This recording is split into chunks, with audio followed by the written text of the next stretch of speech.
Bien, perfecto. Decía, este cuento forma parte de Ficciones, 1944. Es una poética tal vez un poco diferente del informe de Brody, que es de 1970, para los que hicieron el trabajo opcional y vieron que, por ejemplo, renunciaba en 1970 a los finales imprevistos y a las sorpresas de estilo barroco. Este es otro registro, ¿no? El cuento primero se abre con un epígrafe. Eso es importante, el epígrafe, que acá se los marqué, ¿no? Se los marqué con un comentario. Se abre con un epígrafe y aquí me detengo para encuadrar teóricamente esto que digo. Julia Kristeva, que es una lingüista francesa, estructuralista ella, fue una de las primeras teóricas que habló de intertextualidad en 1967. Y básicamente decía que los textos siempre están en diálogos con otros textos. ¿Sí? Genet, que es otro teórico francés, amplía este concepto con lo que él llama transtextualidad y habla de intertextualidad, architextualidad, metatextualidad, etc. Menciona la paratextualidad, que es a donde yo quiero llegar, porque con ella habla de la relación del texto con su propio paratexto, es decir, con el título, con los subtítulos, con las dedicatorias, con las tapas, con los epígrafes. Epígrafe viene de epi sobre, grafein, escribir. Genet reconoce tres funciones del epígrafe, que resultan muy útiles para ver este dato inicial que tienen muchos de los cuentos de Borges que tienen el epígrafe. Las tres funciones son comentario del título, como si fuera un anexo justificativo, comentario del texto, precisando o diciendo indirectamente su significación, y la última es de padrinazgo, es decir, no importa qué tanto dice el epígrafe, sino quién lo dice, es decir, por qué adscribimos a ese autor, por qué nos interesa ese autor en tanto autoridad en alguna área, etc. Eso también se tiene que tener en cuenta si incluyen un epígrafe en la monografía final. Para nosotros que ya hemos leído el cuento, resulta claro que este epígrafe se encuadra en la segunda función, ¿no? Es decir, el comentario del texto.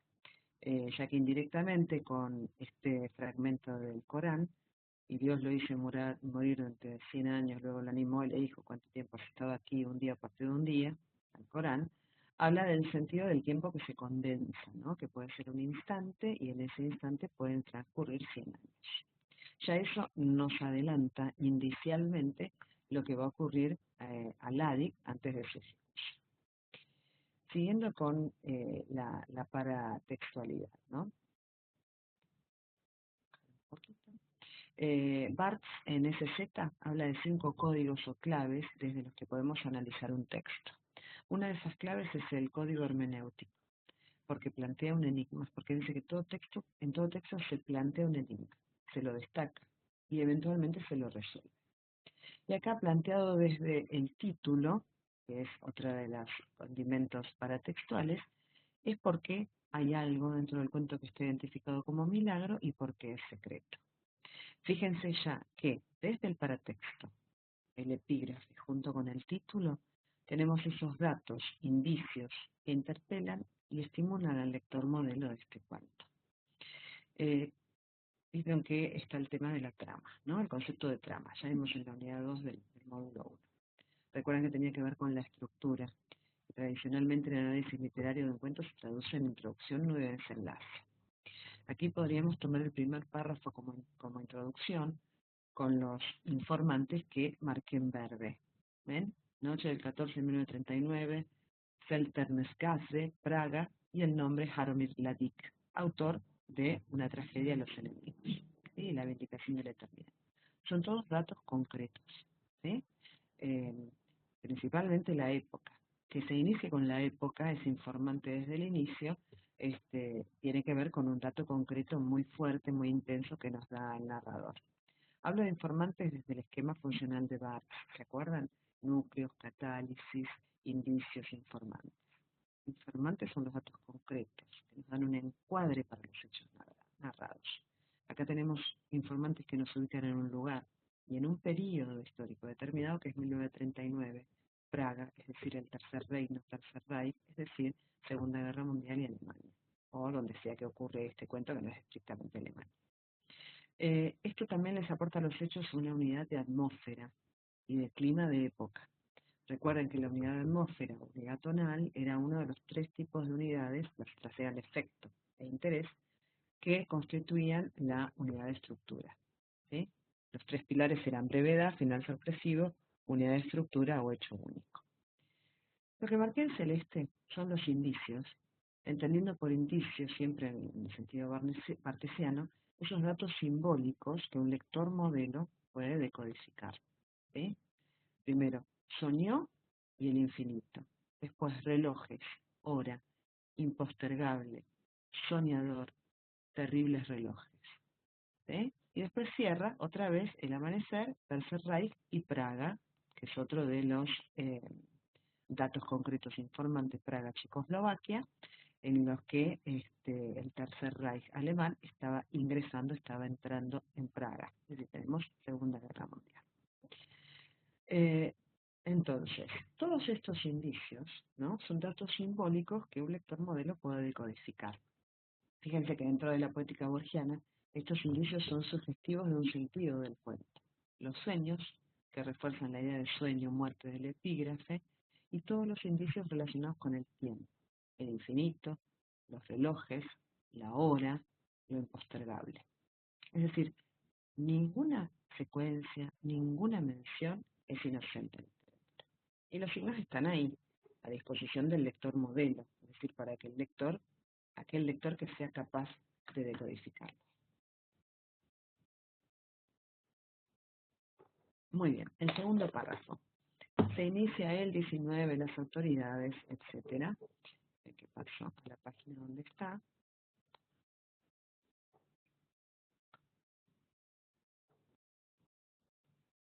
Ahí está. Ya marca el nudo. Recordemos que para que sea un cuento y no un relato, que siempre es pregunta de examen, literatura 1, literatura 2, ¿no?, la diferencia entre cuento y relato, lo definitorio del cuento es que se plantea un conflicto. Acá el conflicto comienza con la detención y la condena de Gladik. Pero el conflicto no es solo eso, el conflicto, esas dos fuerzas que se enfrentan y se tironean, es que falta tiempo, ¿no? La hora de la muerte se acerca y Gladik necesita tiempo para terminar la obra que lo justifica y que justifica su vida, ¿no? Es importante que se fijen acá el comentario que hice sobre el narratario, ¿no?, el segundo comentario AP4, ¿no? Ustedes lo tienen, acá no se ve bien, a ver si lo puedo, ahí, si lo puedo acercar, ¿no? Esto de cuya importancia apreciará después el lector, ¿no? La función de este narratario es actuar como intermediario entre el lector real y el narrador. Y esta es una señal para conducir la lectura en una orientación determinada, ¿no? La demora, cuya importancia después va a apreciar el lector. Es casi un indicio, ¿sí? Y que nos hace pensar nuevamente en la demora hacia esa hora fatal. En la página 3 y 4 vemos más indicios de esto que es lo temporal. Ahí voy. Esperen que subo el volumen. A ver si puedo. Audio.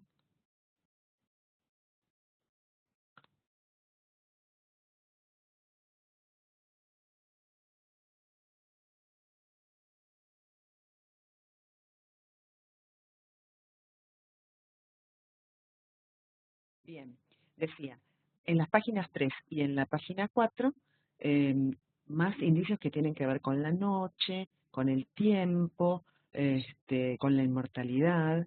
Bien, ahí va. Si no, subo un poquito la voz, no se preocupen. El sueño, la sustancia fugitiva del cuento, etc.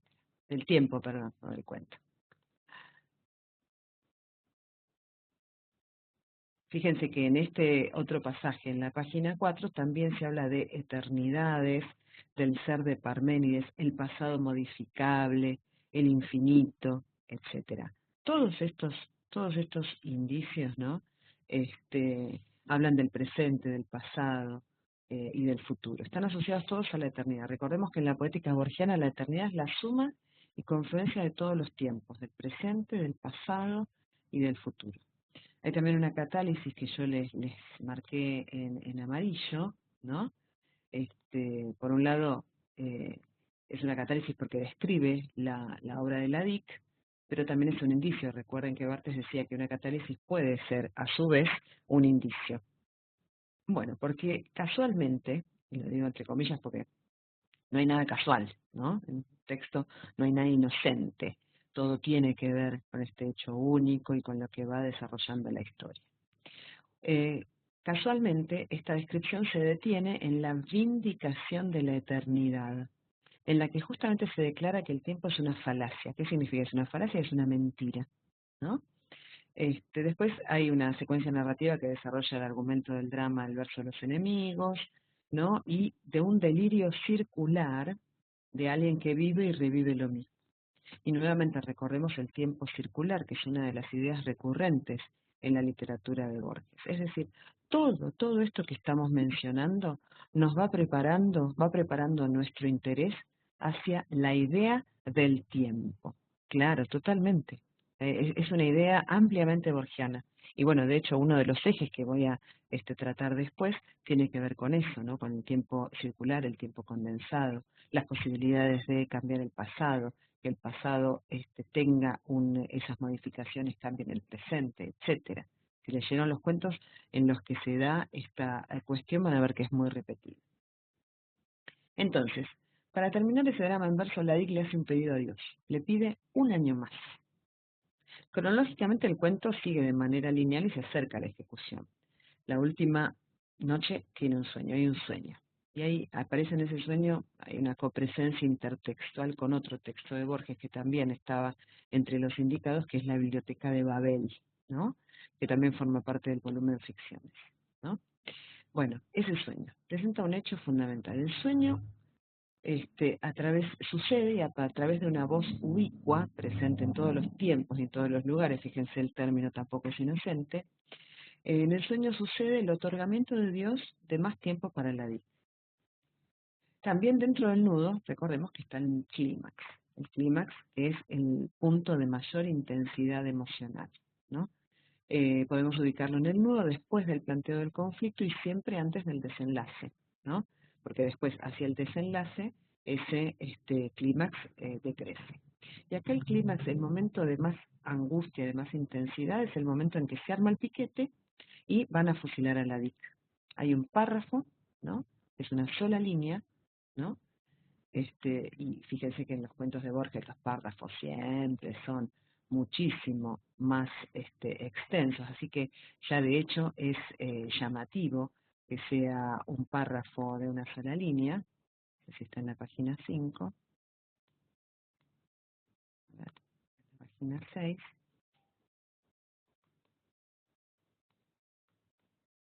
donde dice una sola línea, el universo físico se detuvo. Acá está, en la página 7, acá que están viendo, ¿no? Acá estaba el clímax, el piquete se formó, se cuadró. La DIC solamente recordó las vacilaciones de los fotógrafos. Todo eso es la tensión de antes de la muerte. Y hay una sola línea, que por ser una sola dentro de lo discursivo de Borges es llamativo, que se carga de profundidad. El universo físico se detuvo. Ahí está la revelación de que el pedido había sido otorgado, ¿no? Al principio la DIC no entiende qué es lo que ocurre. Le cuesta entender que va a tener ese año para terminar su obra, luego comprende y mentalmente va completando su obra, no con lápiz y papel, sino mentalmente, pero la va a terminar. A partir de ahí, la tensión va disminuyendo, va decreciendo, y antes de que caiga el interés de todos, se termina el cuento. Y fíjense que en el desenlace dice esa confirmación terrible de que la DIC murió el día prefijado a la hora prefijada. El tiempo cronológico había seguido su curso. Y también de alguna manera se satisface la curiosidad del lector referida al primer enigma, el del título. En la página 8 se explica ese título, justamente acerca de qué era lo que le había pedido, ¿no? Se explica, un año entero había solicitado para terminar su labor, un año entero le otorgaba su omnipotencia, Dios operaba para él un milagro secreto. Lo mataría el plomo alemán en la hora determinada, pero en su mente un año transcurría entre el orden y la ejecución de la orden. De la perplejidad pasó al estupor a la resignación, de la resignación a la súbita gratitud. Ahí entonces tenemos eso que habíamos hablado, que se había planteado como enigma desde el título y el epígrafe, y acá se explica el título.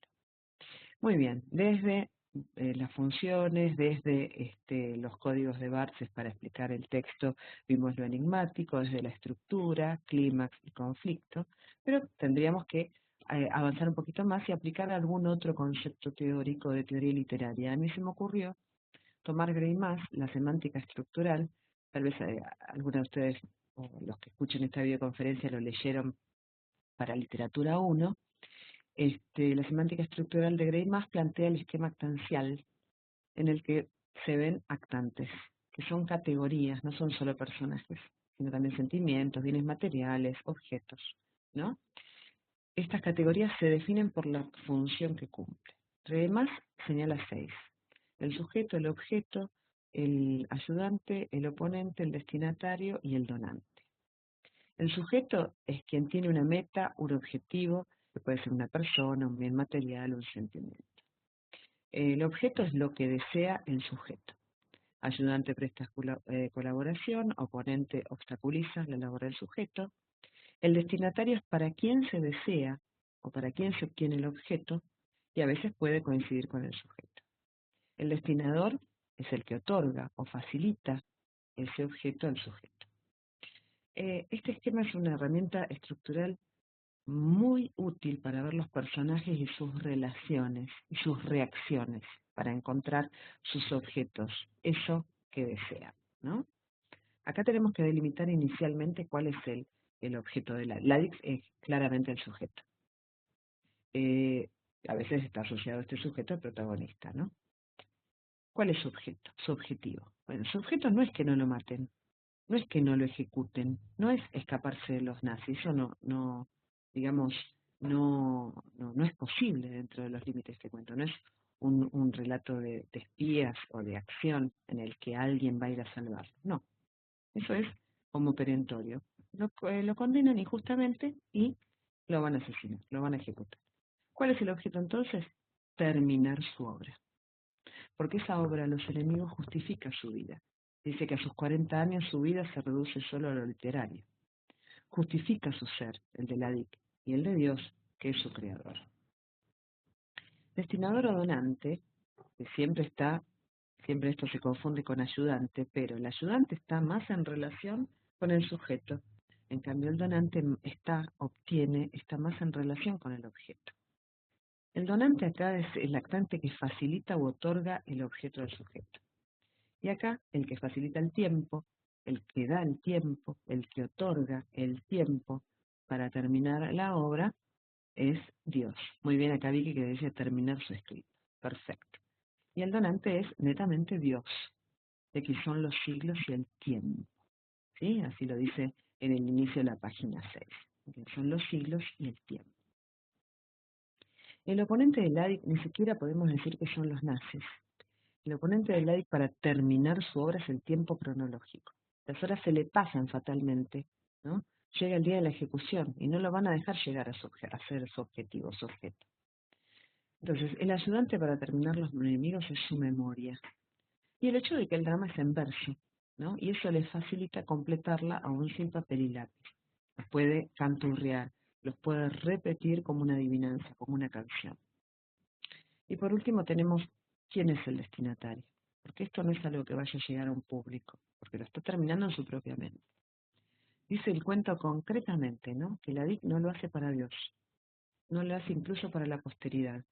Es decir, no lo hace para que lo lean las generaciones futuras, porque de hecho lo está haciendo solo en su mente. Podemos inferir entonces que es solo para él mismo, ¿no? Para la vida que él ha vivido, porque su vida solo existe en tanto escritor, y por eso justifica su existencia, su ser. Y como dije antes también, justifica el ser divino, que es el creador del Hades y de toda la humanidad. Y también porque terminar la obra es un hecho reparador, ¿no? O catártico para esta muerte inexorable y terriblemente próxima. Porque fíjense que hay toda una catáresis de lo que él observa en lo que lo van a ejecutar, ¿no? Este esquema actancial es muy útil, yo creo que, esperen que me fije, que lo tienen ustedes en la bibliografía adicional, Esperen que chequeo el material de lectura de literatura 2. La muerte del autor, no. Si no, lo subo próximamente. Sí, esquema actancial de Greimas. Lo tienen en el libro original, por si alguna lo quiere tomar para citarlo con la paginación, y lo tienen en un ejemplo con un cuadrito que es muy útil, fíjense después. Muy bien, el destinatario entonces, Belén, muy bien para sí mismo. El objeto, había dicho Vicky, muy bien terminar su escrito. Para sí mismo, porque eso justifica su vida, ¿sí? Porque él solo existía en tanto escritor. Muy bien, ténganlo en cuenta entonces si van a elegir alguna novela, porque es muy útil, no para toda la novela, pero sí para algún apartado, como para ver los personajes y las relaciones entre los personajes y lo que busca cada personaje. Constelación temática, que esto es, digamos, importante siempre, tanto en el parcial como en el examen final. Ahora voy a abrir espacio para las dudas, es ubicar los cuentos en la constelación temática. Yo por eso en el apunte les voy diciendo en cada constelación, en cada punto de la constelación temática, qué cuentos adscriben a esa línea temática, ¿no?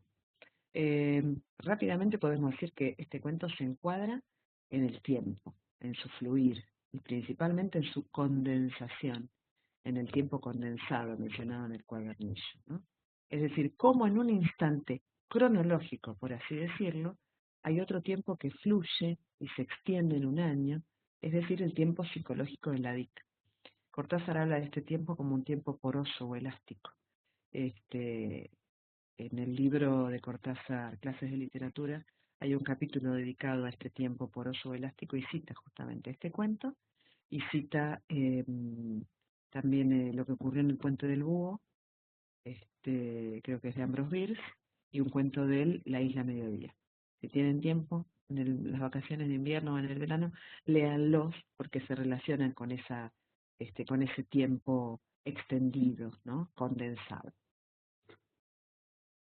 La visión del mundo, la vuelta en Shaun, de este cuento está relacionado en el plano filosófico con la visión metafísica de la vida, porque se buscan respuestas de qué es la realidad, qué es el tiempo, cuáles son las causas primeras del ser humano. La vida vale por un instante que justifica su existencia, cuál es la justicia y la injusticia que hay en cada vida, ¿no? Que por otro lado puede ser un sueño de otro. Pueden ver cómo en el plano de la concepción del mundo hay un vestigio de la irracionalidad, el ataque arbitrario a lo cultural por parte de las fuerzas totalitarias que era el nazismo, ¿no? Todo esto forma parte de esta Weltanschauung que puede tener diferentes planos. Y por último, teniendo en cuenta la cosmovisión que detectamos, tenemos que anunciar el tema del cuento. ¿Recuerdan? No tan corto como para que sea una sola palabra, ni tan largo para que corramos el riesgo de contar el argumento. Lleva 2 o 3 renglones y debemos desatarnos, soltar lo fáctico, es decir, los hechos, ¿no? Llegar a lo más profundo del sentido. Siempre a modo de sugerencia, porque a veces la idea más honda del texto puede tener diferentes maneras de enunciarla, diferentes palabras, podemos decir que es la incidencia del poder supremo divino sobre la vida de los hombres, incidencia capaz de la manipulación temporal que sobrepasa la lógica y el dominio humano. Precioso. Bueno, por supuesto, este es un texto que tiene diferentes abordajes. Yo hice como para que ustedes pudieran aplicar cosas que se ven en el cuadernillo. Vuelvo a la bibliografía que tienen, la bibliografía complementaria. Aclaro para todos que hay un paper de Abreu Mendoza, que es El Milagro Secreto, que lo toma desde una visión totalmente diferente de la que yo lo planteé acá. Y para otro cuento, para el sur, que es uno de los cuentos que para mí es uno de mis favoritos también, de Motley Ralph, Elementos de lo Fantástico en el Sur. Yo les recomiendo leer los 2 papers porque aclaran mucho y les dan como una visión de esos cuentos que son muy, muy interesantes, ¿no? Y además van a ver que en El Milagro Secreto lo toma por otro lado, así que ahí vemos como la multiplicidad de encuadres y de análisis que se puede hacer de un mismo cuento. Por eso siempre en las monografías evitar poner análisis literario de tal cuento, porque nunca vamos a hacer todas las miradas, todos los análisis, todo lo posible de ver en un cuento o de una novela, ¿sí? Bueno, chicas, ¿nadie más se sumó? Nadie más se sumó. Gracias por haber asistido. Vamos a ver las dudas que tengan sobre la unidad de Borges, sobre el parcial, sobre el final, perdón, sobre el final, el examen final, sobre la monografía. Y ya les adelanto que la manera de abordar gracias, gracias Belu, la manera de abordar la monografía la voy a desarrollar en la última videoconferencia, con un ejemplo que escribo algo sencillito acerca del túnel para que ustedes tengan una guía de cómo desarrollar la monografía final, ¿sí? Díganme ahora si tienen alguna duda, pregunta sobre esto que desarrollamos acá o sobre cualquier otra cuestión de la materia, ¿sí? ¿Tienen alguna duda? Vicky dice, leo por si hay algún otro que después escuche la videoconferencia y no sepa qué pregunto. Vicky pregunta, ¿puedo rendir el parcial si no rendí el final de literatura 1? Así es, puede, respire tranquila. Lo que sí no podés dar literatura 2 antes que literatura 1. Es decir, das el parcial y ya tenés regularizadas las dos asignaturas. Ahora, Vicky, fíjate, te pido que empieces, después me pasa mucho con gente que cursó hace 2 años y que tiene que reflotar todo lo que aprendió y todas las videoconferencias y cómo se hacía el ensayo y cómo se hacía la monografía. Trata de ponerte, después de dar el parcial si querés, trata de empezar a ver cómo hacer el ensayo o el próximo cuatrimestre, no hay problema, durante agosto, tratar de, tal vez de, bien, lo tenía que hacer, pero ¿me lo enviaste? ¿Te acordás que había 3 entregas que hacer? No me acuerdo si lo leí. Recordámelo, leí mucho últimamente, y para el final.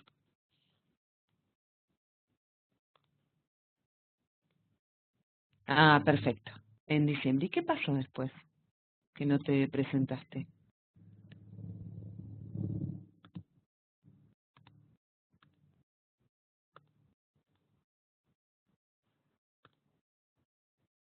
Oh, bueno. No importa. Si ya lo tenés casi listo, terminalo, dale el redondeo final, repasá los conceptos de literatura 1 y presentate al examen, ¿sí? Si querés ahora o si querés las dos en diciembre. Yo te recomiendo que des 1 hora y después en diciembre des literatura 2. Después de literatura 2 hay que hacer la monografía y eso también te va a llevar un tiempito. La monografía es sobre la novela y el cuento que elegimos. Vamos por partes. Belu, la monografía es sobre una novela. El cuento que elijan, no. No hay cuento que tengas que elegir. Tenés que elegir una novela de esas, creo que vos ya elegiste una, si mal no recuerdo. Estaba la wiki abierta. Ahora me fijo. Así que es sobre la novela, ¿sí? Y yo les pido igualmente, así como hicimos con el ensayo, que me lo vayan enviando. Yo en la próxima videoconferencia, no quiero abrumar ahora antes del parcial,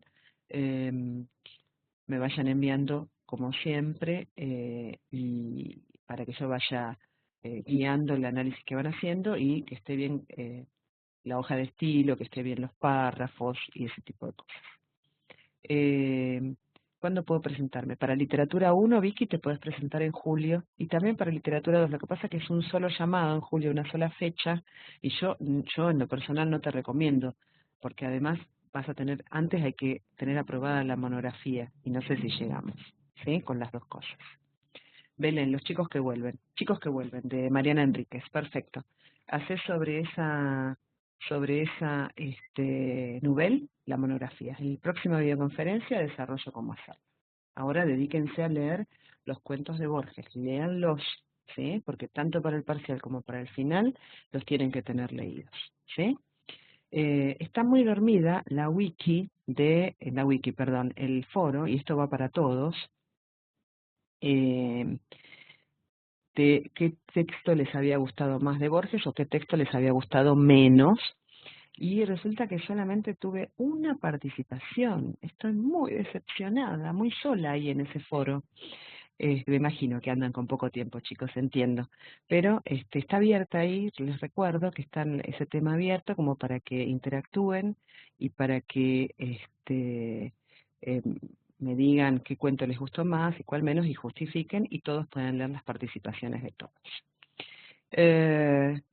No leí ninguna de las novelas. No hay que leer todas, Vicky, más o menos viste que hay mucha reseña circulando por internet. Reseñas podés leer para ver más o menos de qué va cada novel para después hacer la elección. Y Belén, si querés cambiar, fíjate que sea una novel que no haya sido elegida antes, la wiki todavía está abierta y la podés cambiar. Vicky, ¿no te gusta Borges? Bueno. Trata de amigarme con alguno de los cuentos. El milagro secreto es genial y hay un montón más. El, eh, la escritura del Dios, Emma Sons, El encuentro. No, hay algunos que son, a mí me gustan todos, por supuesto, pero hay algunos que destacan principalmente, ¿no? El sur, ese cuento fantástico que uno no termina de ver si es fantástico, si no es fantástico. Bueno, está bien, trata de amigarte igual y esto queda entre nosotros, porque acuérdate que en el examen final jamás se dice no me gusta este autor, no me gusta, no pude estudiarlo bien, etc. Belén dice que le apasiona el sur, a mí también, Belén. He leído tanto sobre el sur, se ha escrito tanto, parece que nunca se agota, es un cuento inagotable. Belu, decime, ¿leíste el paper que está en la bibliografía adicional, ese de Ralph Motley sobre el cuento del sur? Léelo y fíjate, te va a gustar el análisis que hace. Bien, me alegro, Vicky, me encanta eso. Bueno, Belu, léelo porque va a servir mucho a todos, ¿no? Todos los que estén escuchando la videoconferencia, esos dos papers les da como otra visión de esos cuentos, ¿sí? Siempre hay algo más para decir sobre Borges. Bueno, chicas, tengo que ir cerrando porque si no se va a cortar intempestivamente, empieza otra videoconferencia, creo que de otra materia, en otra aula virtual. Si les quedó alguna duda para ustedes y para todos, si no quedó clara esta clase por algo que haya dicho, yo creo que ampliaba un poquito mirar el cuento desde otro lugar. Espero que les haya gustado. Y si tienen alguna duda, me preguntan por el foro, por el mensaje privado de la plataforma o por mail. Saben que tienen a su disposición cualquiera de esos medios. De nada, Vicky. Espero que a todos les guste la clase cuando la escuchen y acá estoy a su disposición para seguir orientándolos. Un abrazo. Cuidado.